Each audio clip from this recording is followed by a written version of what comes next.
ಈ ಕಾರ್ಯಕ್ರಮದ ಕೊನೆಯ ಅಂಗ ಸಮಾರೋಪ ಭಾಷಣ Maulana Shuaib Hussain Nadvi, HOD Islamic studies, Hira college.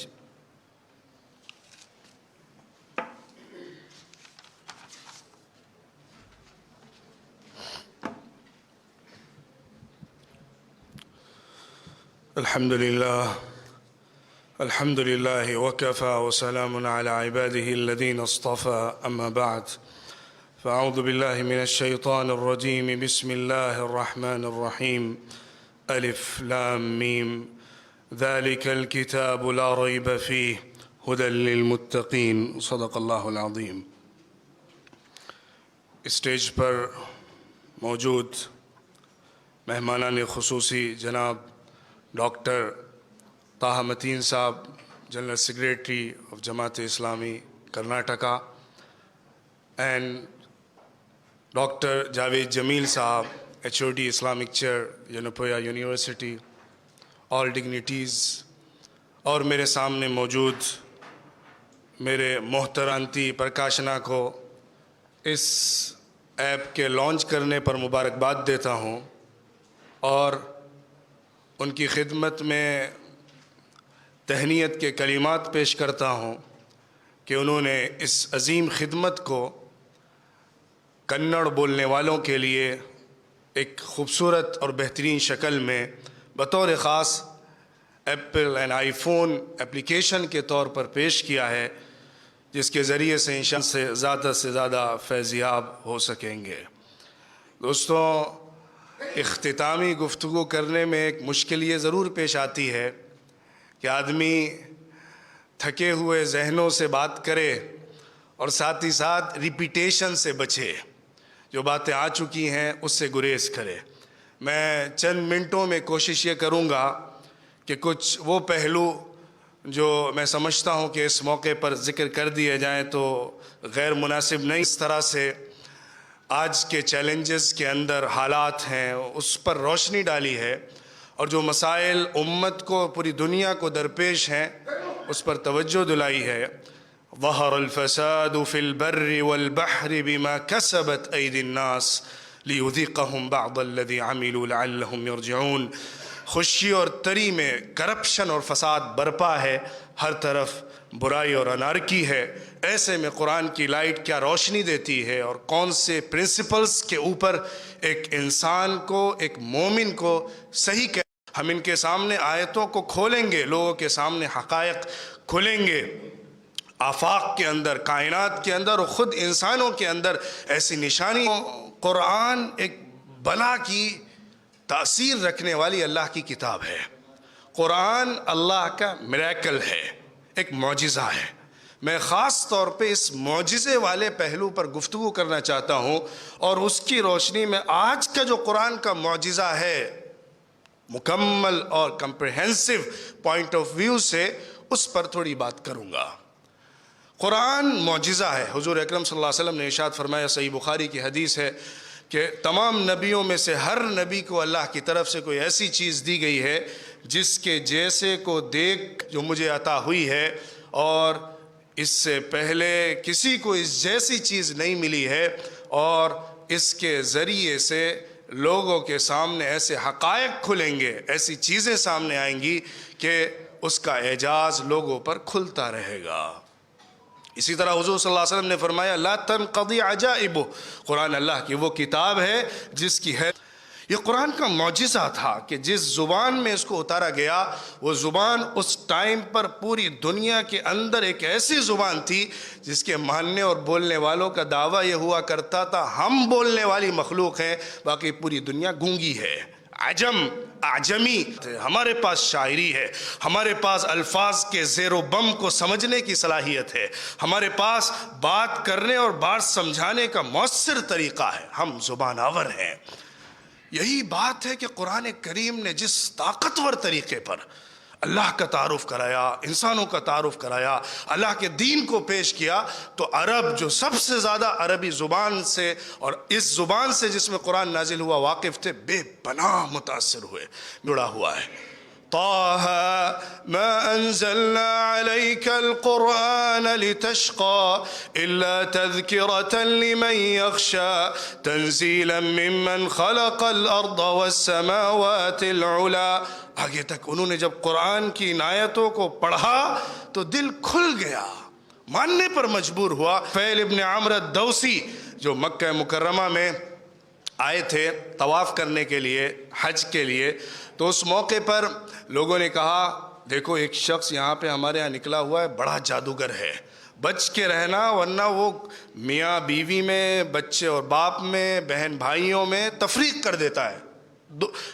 قرآن کی تلاوت کیا کرتے تھے، وہ کانوں میں پڑ گئی اور دل کی دنیا بدل گئی. وہ قرآن کا اثر جب کانوں کے ذریعے سے دل پر گیا اور وہ قرآن کو اس کی زبان میں سمجھ رہے تھے تو زبردست تبدیلی آیا اور بھاگے بھاگے حضور کے پیچھے آیا اور کہا یہ کیا بات ہے، کیا پیش کر رہے ہیں آپ، مجھے بتائیے، کوئی انسان ایسی بات نہیں کر سکتا ہے. ایک اور پہلو بھی دیکھیے، یہ لوگ وہ جو مسلمان ہوئے ہیں. دوسرا ایک ولید ابن مغیرہ ہے، مال و دولت کے اعتبار سے اور خاندان اور جتھے کے اعتبار سے اور زبان کے اعتبار سے سب سے نمایاں مقام رکھتا تھا ولید ابن المغیرہ. جب قرآن پاک اس کے سامنے پیش ہوا اور وہ حضور کے پاس آیا تھا بات کرنے کے لیے، اپنے کچھ پروپوزلز رکھنے کے لیے، تو قرآن سنا تھا.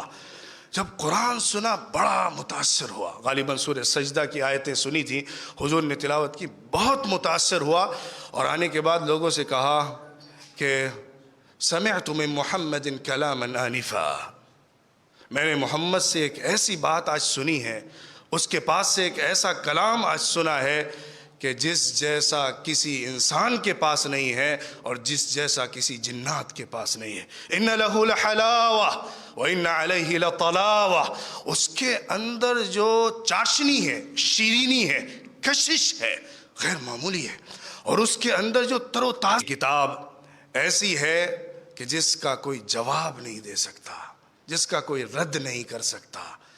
اس کے بعد پھر مکے کے اندر ہنگامہ بچ گیا، ارے ولید ابن مغیرہ کہیں مسلمان نہ ہو جائے، پکڑو اس کو. ابو جہل جو اس کا چچا تھا بھاگا بھاگا آیا اور کہا ارے کیا باتیں چل رہی ہیں، تم کیا کیا بات کر رہے ہو ایسی ایسی قرآن کے بارے میں، محمد کے بارے میں. تو اس نے کہا دیکھو حقیقت تو یہ جو میں اندر اندر بتا رہا ہوں. ہوا ایک شورا بیٹھی کہ قرآن کے بارے میں کیا ایسا پروپیگنڈا بنایا جائے جس کی وجہ سے اس کا کاؤنٹر ہو سکے. مشورے کے اندر الگ الگ رائے آئیں. کہا گیا تھوڑا ایسا پھیلاتے ہیں پروپیگنڈا کہ محمد صلی اللہ علیہ وسلم نعوذ باللہ وہ پاگل ہو گئے، مجنون ہو گئے، ان کے دماغ پر کچھ اثر ہو گیا، اول فول بکا کرتے ہیں. اس نے کہا کیا بیوقوفی کی بات کر رہے ہو، کون مانے گا تم ایسی بات کر رہے ہو، وہ جانتے ہیں سب وہ کیسے عقل مند زیرک آدمی ہے، کون ان کو نہیں جانتا. اچھا یہ کہتے ہیں وہ کاہن ہو گئے، بڑا غیب کی عجیب عجیب باتیں لا کے سناتے ہیں جو دوسروں سے لیتے ہیں، اور جیسے اور کاہن ہے اسی طرح. کہا سب جانتے ہیں محمد کا کیریکٹر کیسا ہے، کاہن کون مانے گا ان کو. کہا کہتے ہیں وہ جھوٹا ہے. لوگوں نے کہا تم ہی مشورہ دو اب کیا کریں. قرآن نے سورہ مدثر میں بہت خوبصورتی کے ساتھ ایک زبردست طریقے پر اس کا تذکرہ کیا ہے. ذرنی ومن خلقت وحیدا وجعلت له مالا ممدودا وبنین شہودا ومہدت له تمہیدا ثم يطمع ان نزید کلا انه كان لآیاتنا عنیدا سأرہقه صعودا. اللہ کہتا ہے کہ مجھے اور جس کو میں نے پیدا کیا اکیلے اس کو چھوڑ دو، میں دیکھوں گا، اس کو نپٹوں گا. میں نے اس کو بھرپور مال دیا تھا، بڑی عزت اور بہت بڑا خاندان دیا تھا، اور میں نے اس کے لیے تمام سامان فراہم کر دیا تھا.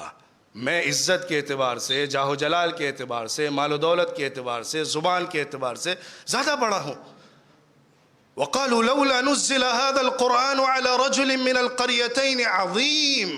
ارے یہ قرآن دونوں قبیلوں قریش اور بنو ثقیف بڑے بڑے لیڈر زبان آور مر گئے تھے کیا جو اس کا انتخاب ہوا ہے.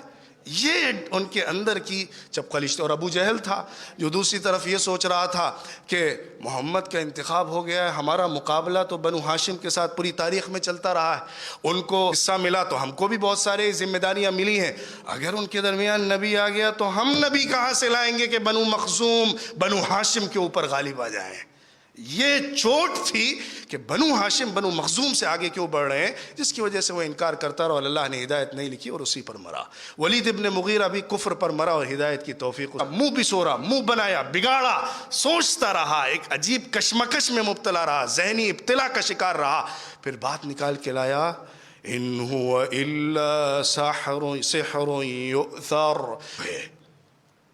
میرا یہ جادو ہے، میجک ہے، جس کو کچھ منتر ونتر پڑھ کے پھونکتا ہے اور لوگ بدل جاتے ہیں، یہ کچھ ایسا ہوتا ہے جو ذرا چل سکے، باقی یہ انسانوں کی بات ہے، خدا کی بات نہیں ہے۔ بہرحال اللہ نے اس کو بھی کھول دیا، ان کی ساری میٹنگ کو کھول دیا۔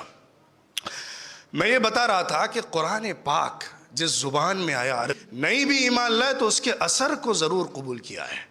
قرآن پاک اپنا اثر ضرور ڈالتا رہا ہے۔ آج مصیبت یہ ہے کہ قرآن پاک کی زبان ہمارے پاس نہیں ہے جس سے ہم قرآن پاک کے اثر کو سمجھ سکیں۔ دوسرا پہلو جو میں اپنی گفتگو میں لانا چاہتا ہوں وہ یہ کہ قرآن کا جو اعجاز ہے، قرآن کا جو میریکل ہے، اس کا ایک پہلو تو زبان کا ہے، لینگویج کا ہے، اس کا ایک پہلو ادب کا ہے، اس کا ایک پہلو اسلوب کا ہے، میتھڈ کا ہے، کیونکہ زبان بولنے میں، بات کرنے میں، بات لکھنے میں 3 اسلوب ہوتے ہیں، یا تو خطبے والا اسلوب ہوتا ہے، خطابی اسلوب کہلاتا ہے، یا اسی طرح علمی اسلوب ہوتا ہے، سائنٹیفک اسلوب ہوتا ہے، یا اسی کے ساتھ ساتھ کبھی کبھی ادبی اسلوب ہوتا ہے جو تاثیر اور زبان آوری کی طرف دلالت کرتا ہے۔ قرآن کا اعجاز یہ ہے کہ اس کا ہر حصہ تینوں اسلوبوں کو بیک وقت رکھتا ہے اپنے اندر۔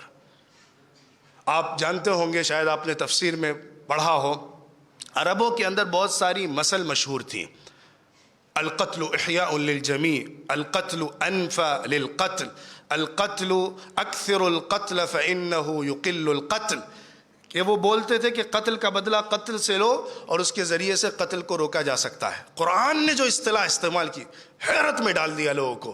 وَلَكُمْ فِي الْقِصَاصِ حَيَاةٌ يَا أُولِي الْأَلْبَابِ لَعَلَّكُمْ تَعْقِلُونَ، عقل والوں، اگر تمہارے پاس بدھی ہے، اگر تمہارے پاس دماغ ہے، مخ ہے، تو تم یاد رکھو کہ تمہارے لیے زندگی ہے، زندگی چھپی ہوئی ہے۔ یہ ایسی حیرت انگیز بات تھی کہ عرب عش عش کرتے رہ گئے اس تعبیر پر۔ قرآن کے بارے میں اگر وہ تو ظاہر ہے آج کا علم اچھے علماء کے لیے بھی وہ آسان نہیں رہا ہے کہ قرآن میں ہر لفظ جہاں پر منتخب ہو کے استعمال ہوا ہے وہ اپنی جگہ پہ اعجاز رکھتا ہے۔ اتدعون بعلا وتذرون احسن الخالقین، ایک مثال دے کے گزرتا ہوں۔ قرآن نے کہا تم بت کو پکارتے ہو اور سب سے بہتر پیدا کرنے والا احسن الخالقین ہے اس کو چھوڑ دیتے ہو۔ عربی میں چھوڑنے کے لیے کئی الفاظ استعمال ہوتے ہیں، ترکا کا لفظ آتا ہے، ودع کا لفظ آتا ہے، وذر یذر کا لفظ استعمال ہوتا ہے۔ یہاں پہ یذرو کا لفظ استعمال ہوا ہے جس کے معنی کے اندر جان بوجھ کر بل کے اندر اللہ نے عجیب و غریب اعجاز چھپایا ہوا ہے۔ اسی طرح جیسے جیسے زمانہ بدلتا گیا، نئے نئے علوم پیدا ہوتے لگے، نئی نئی سائنسز وجود میں آتی رہیں، تو قرآن پاک کا میریکل، قرآن پاک کا اعجاز لوگوں کے سامنے آتا رہا۔ آج کے زمانے میں بات ختم کرتے ہوئے کہتا ہوں کہ قرآن پاک کے اعجاز کو آج کے زمانے میں اگر کسی پہلو سے زیادہ اجاگر کیا جا سکتا ہے اور نیڈ آف دا آور ہے تو وہ قرآن کا موضوعاتی علم ہے۔ قرآن پاک کا جس پر روشنی ڈالی جاتی ہے اور ہر انسان کو ہر زمانے میں وہ سمجھ بھی نہیں آتا ہے، اس کے لیے علم چاہیے، اس کے لیے سائنس کی نالج چاہیے، اس کے لیے ماڈرن ایجوکیشن ہونا چاہیے، تب انسان سمجھتا ہے۔ ہم نے قرآن کو نصیحت کے لیے آسان رکھا ہے، کوئی ہے جو نصیحت لینے کے لیے آگے بڑھے؟ تو آج کے زمانے میں قرآن کا جو موضوعات، سیاسیات ہو، تمام پہلوؤں سے قرآن نے جو پرنسپلز دیے ہیں، قرآن نے جو روشنی عطا کی ہے، اس کو اگر اجاگر کیا اور پیش کیا جا سکتا ہے۔ قرآن نے اللہ کا تعارف، ایمان کا تعارف کیسے کرائے، اس کو ایک موضوع کی شکل میں اگر ڈھالا جائے، ایک سسٹمیٹک اسٹڈی کی شکل میں ڈھالا جائے تو اس کے ذریعے سے ایک بہت قرآن کا اعجازی پہلو ہماری نگاہوں کا ضروری ہے، اور قرآن پاک کا جو اعجاز ہے، میریکل ہے، اس کو دنیا کے سامنے لانے کی ضرورت ہے کہ دنیا آج جس راستے پر ہے اس راستے سے نجات کا واحد راستہ قرآن ہے۔ قرآن کو پکڑا اور قرآن کو سمجھنے اور سمجھانے کی کوشش کی تو یہ قرآن سے ضرور ثابت ہوگی، کیونکہ ہر دور میں اللہ نے قرین ہم سب کو مل کر قرآن کو پکڑنا ہے، اور قرآن کو پکڑنے کے لیے قرآن کے اندر غوطہ زنی کر سکتے ہوں، معاشرتی زندگی، معاشی زندگی، اس کے علاوہ جو زندگی کی فیلڈز ہیں اس کے اندر قرآن کے پرنسپلز کو اگر واحد راستہ ہے جس کو پچھلے بیانوں میں ذکر کیا گیا کہ اس کے ذریعے سے مکے کے حالات کو تبدیل کیا گیا اور اسی کے ذریعے سے آج کے دور میں تبدیلی ہو سکتی ہے۔ میں انہی چند مختصر باتوں پہ اپنی بات اس موقع پر کچھ عرض کرنے کا موقع دیا۔ اللہ تعالیٰ اس محفل کو بابرکت بنائے اور قرآن سے تعلق جوڑنے کا ذریعہ بنا دے، قرآن کو سمجھنے اور سمجھانے کے لیے ہمارے پاس ایک بہترین ذریعہ اس ایپ کی شکل بھی عمل کی توفیق دے اور آپ کو بھی دے۔ وآخر دعوانا ان الحمد للہ رب العالمین۔